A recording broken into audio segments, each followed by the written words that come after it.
wabarakatuh. Perkenalkan, nama saya Vinkanisa Aprilia Putri, NPM 20144600324 dari kelas A820.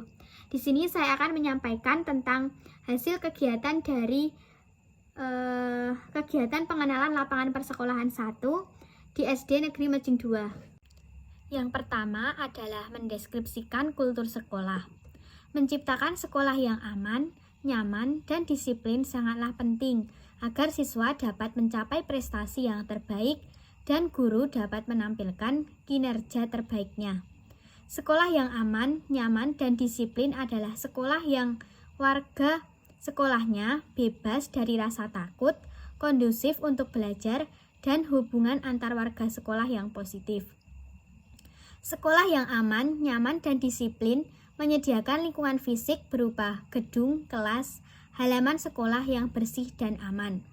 Selain aspek keamanan fisik, kenyamanan atau disebut juga iklim sekolah, yaitu menyangkut atmosfer, perasaan, dan lingkungan keseluruhan secara sosial dan emosional sekolah juga harus diciptakan secara positif. Adapun faktor yang mempengaruhi kenyamanan atau iklim sekolah adalah hubungan atau keterikatan antara warga sekolah, interaksi antara warga sekolah, rasa saling mempercayai, dan saling menghargai antar warga sekolah. 2. Mendeskripsikan struktur organisasi dan tata kelola sekolah.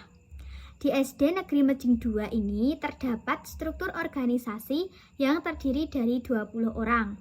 Tetapi ada beberapa guru yang merangkap tugas tersebut. Berikut merupakan penjabaran struktur organisasi di SD Negeri Mejing 2. Komite Sekolah, Haji Suprapto. Kepala Sekolah, Suprayana SPD. Tenaga Administrasi Sekolah, Purwanti SE. Urusan kurikulum, tim pembuat kurikulum. Urusan sarana dan prasarana, Dewi Noviasari SPD. Urusan keuangan, Novi Indriani, SPD SD. Urusan kesiswaan, Siti Aisyah, SPD. Urusan ekskul, Isnaini Jalu, SPD. Urusan keagamaan, Rita Ningsih, SPD. Guru kelas 1A, Sri Rejeki, SPD. Guru kelas 1B, Yeti Sunarti, SPD. Guru kelas 2A, Yusni Farida, SPD. Guru kelas 2B, Yuli Trihastuti, SPD. Guru kelas 3A, Siti Aisyah, SPD. Guru kelas 3B, Frian Restika, SPD. Guru kelas 4A, Preti Yudarina, SPD. Guru kelas 4B, Novi Indriani, SPD. Guru kelas 5A, Asih Ambawati, SPD. Guru kelas 5B, Vita Andriana, SPD. Guru kelas 6A, Trihastuti, SPD. Guru kelas 6B, Dewi Noviasari, SPD. Guru agama, Rita Ningsih, SPD. Guru penjaskes, Suharyanta, SPD. Guru penjaskes yang kedua, Aldi Zidni, SPD. Guru seni tari, Fandi Himawan, SPD. Guru bahasa Inggris, Isnaini Jalu, SPD. Dan penjaga sekolah, Mugianto. 3. Mendeskripsikan praktik-praktik pembiasaan dan kebiasaan positif di sekolah. Pembiasaan dan kebiasaan positif di sekolah adalah aktivitas atau kegiatan positif yang dilakukan secara rutin dan terus-menerus di sekolah. Praktik pembiasaan dan kebiasaan positif di sekolah ini sudah berjalan dengan baik dan tertib. Dengan adanya kegiatan pembiasaan ini bertujuan untuk menanamkan pendidikan karakter di diri siswa sejak dini, yaitu seperti sikap disiplin, sopan santun, dan memiliki jiwa nasionalisme yang tinggi. 4. Mengidentifikasi kegiatan-kegiatan seremonial formal di sekolah. Yang pertama, upacara Hari Pramuka. Tujuannya adalah untuk membentuk siswa yang berbudi pekerti luhur sehingga menjadi warga negara Indonesia yang berjiwa Pancasila. Yang kedua, upacara HUT RI merupakan salah satu cara yang dapat dilakukan untuk mengenang dan menghargai jasa-jasa para pahlawan bangsa yang telah gugur memperjuangkan kemerdekaan. Yang ketiga, upacara Hari Olahraga Nasional.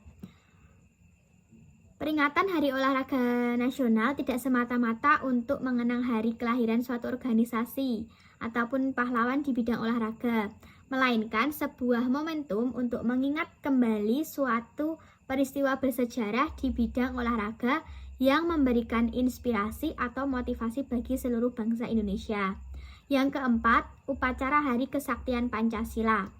Tujuan dilaksanakan upacara tersebut adalah untuk memperkuat kesetiaan sebagai warga negara sekaligus aparatur sipil negara agar selalu cinta terhadap Pancasila sebagai dasar negara Indonesia. Karena Pancasila merupakan ideologi negara yang harus selalu dijunjung tinggi. Yang kelima, upacara Hari Jadi Kabupaten Sleman. Pada pelaksanaan upacara ini, pelajaran yang bisa kita ambil adalah membangun Kabupaten Sleman. Kita sebagai warga Sleman memiliki kewajiban membangun sesuai dengan pekerjaan kita masing-masing. Sebagai guru dan karyawan harus selalu tertib, disiplin, dan bertanggung jawab. Sebagai murid harus belajar yang giat dan bertakwa kepada Allah. Yang keenam, upacara Hari Pahlawan. Tujuan dari upacara Hari Pahlawan adalah diharapkan bisa membangun ingatan kolektif dan kesadaran berbangsa dan bernegara. Selanjutnya, agar kegiatan ini bisa memperkokoh nilai-nilai kepahlawanan, keperintisan, dan kesetiakawanan sosial. Yang ketujuh, upacara Hari Guru. Tujuannya adalah agar memastikan terbentuknya pendidikan berkualitas yang inklusif dan adil serta mempromosikan kesempatan belajar seumur hidup bagi semua orang. Yang kedelapan adalah upacara Hari Kartini. Untuk memperingati dan menghormati perjuangan R.A. Kartini untuk mewujudkan kesetaraan kesempatan antara laki-laki dan perempuan di era modern. Yang kesembilan, upacara Hardiknas, Hari Pendidikan Nasional. Adalah peringatan yang ditetapkan oleh pemerintah Indonesia untuk memperingati kelahiran Ki Hajar Dewantara, tokoh pelopor pendidikan Indonesia. Diperingati setiap tanggal 2 Mei. Yang ke-10 adalah rapat rutin. Jadi rapat rutin ini dilakukan setiap 1 bulan sekali untuk mengevaluasi kinerja pada setiap guru.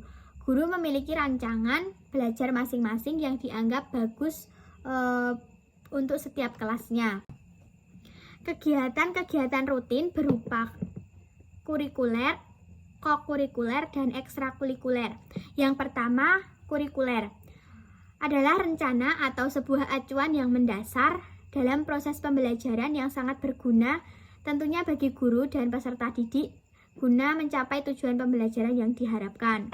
Yang kedua, kokurikuler merupakan kegiatan yang sangat erat dan menunjang serta membantu kegiatan intrakurikuler, biasanya dilaksanakan di luar jadwal intrakurikuler dengan maksud agar siswa dapat memahami dan memperdalam materi yang ada di intrakurikuler.